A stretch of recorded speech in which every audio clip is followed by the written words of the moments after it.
मुजफ्फरपुर में जिस तरह से 10 साल के बच्ची के साथ बलात्कार हुआ, उसके बाद मनीष कश्यप पीएमसीएच में जो गए और जाने के बाद बोलते बोलते वो रोने लगे, इलाज के दौरान बच्ची का मौत भी हो गया। इससे पूरा बिहार में गुस्से का माहौल बना हुआ और उसके साथ साथ हमारे बिहार के मजदूर जो बाहर में हैं वो भी इस बात के चिंतित में रहते हैं कि उनके भी घर में बच्चे हैं, बच्चियां हैं और वो अपने प्रदेश में काम करते हैं, वो किसके भरोसे पे छोड़ के आते हैं? वो अपने पड़ोसी, आसपास प्रशासन के भरोसे पे छोड़ के आते हैं कि उनके साथ घटना ना हो।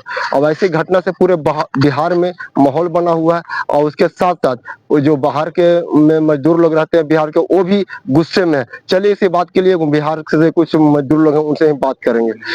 तो भैया आपका नाम? उमेश।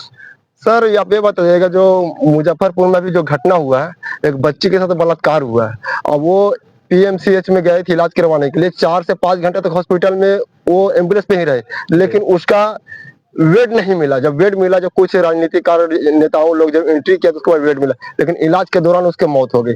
ऐसे घटना पे बिहार में ऐसे घटना देखने को मिला, तो इस पे आप क्या कहना चाहिएगा? जो आरोपी है उसको क्या सजा होना चाहिए आपके विचार से? फांसी होना चाहिए, उसको फांसी होना चाहिए।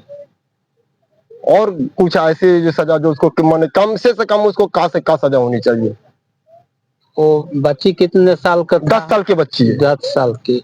उसको ना ही नॉलेज है, नहीं कोई चीज के चलने का, बोलने का कोई तरीका नहीं है। तो उसको साथ वैसा काम किया है, ठीक है, तो उसको वैसा ही सजा होना चाहिए, मौत होना चाहिए। मौत होना चाहिए, बिल्कुल। कहना है इनका कि सीधे फांसी होनी चाहिए, कम से कम उनकी फांसी की सजा होनी चाहिए। इससे कम कोई तो सजा उनके लिए बनता ही नहीं, बनता ही नहीं। आपका क्या करना है सर? फांसी होना चाहिए और क्या होना चाहिए। मजदूर आदमी बाहर में रहेगा, बच्चा के अगर कोई स्कूल जा रहा है बच्चा, अगर उसको साथ घटना होता है, उसको अगर समाज नहीं देखेगा तो कौन देखेगा? हॉस्पिटल में ले जाता है, बेड नहीं मिलता है, कुछ नहीं होता है। सरकार क्या कर रहा है?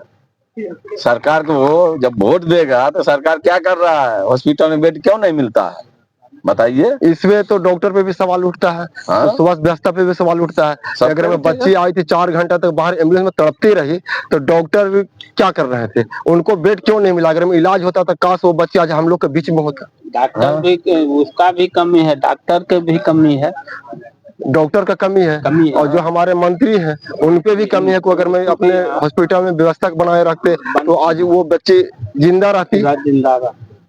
जिंदा रहता। और जो वैसा कांड करता है उसको फांसी होना चाहिए। क्या उसको फांसी होना चाहिए? ऐसा थोड़ी है। अब आदमी प्रदेश में रहता है, दिया पुता पढ़ने के लिए जाता है, उसको ऐसा कांड होता है, दिया पुता कैसे पढ़ने के लिए जाएगा? अब बिहार का शिक्षित कैसे बनाइएगा? सरकार जो है बिहार का शिक्षित कैसे बनाएगा? और सरकार हमेशा कहती है बेटी पढ़ाओ बेटी बचाओ, और बेटी का सुरक्षा नहीं कर पा रही है, तो क्या करेगा सरकार? तो ये फिर बेटी पढ़ाओ बेटी बचाओ वाले नारा ही तो फिर बेकार साबित होता है। बेकार है ना, बेकार है। 10 साल के बच्ची के साथ एक बोलने में भी और सोचने में भी शर्म वाली बात है, शर्म वाली बात है। कि उसके साथ ऐसा घिनौना अपराध हो। और क्या करे? देखिए इसमें भी जो भी बाहर में मजदूर लोग हैं ये भी क्रोधित है और गुस्सा में है। अगर मैं उनके हाथ में जो अपराधी अगर मिल जाए तो वो तो कोर्ट बाद में सजा देगा, ये लोग ही पहले दे दे। ये क्रोधित वाली बात ही है। कम से कम उस व्यक्ति को फांसी होनी चाहिए, इससे अलावा कोई कम सजा नहीं हो रही।